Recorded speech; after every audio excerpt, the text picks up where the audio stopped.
guud ahaan baaqyartana daawanaysa waa mar kale barnaamijkeeni gobonimo doon TV qodobada maanta oo idin hayana waxaa kamid ah madaafiic culus oo lagu garaacay magaalada Laascaanood qasaare isugu jiro dhimasho iyo dhaawac oo ka dhashay madaafiicdaasi dagaal goos ah oo haatan ka socda magaalada Laascaanood qodobadaasi ayaa barnaamijka ku maqli doontaan wararka saakay ka imaanaya magaalada Laascaanood ee xarunta gobolka Sool ayaa sheegaya in madaafiic culus ciidamada Somaliland ku garaaceen qayb ka mid ah magaaladaasi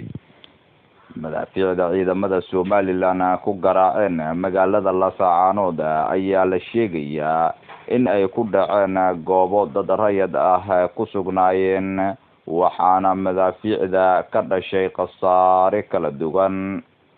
inta la xaqiijiyay madaafiicda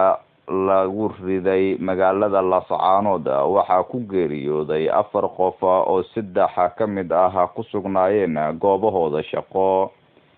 halka qofka afaraad uu yahay nabadoon caan ka ah magaalada Laascaanood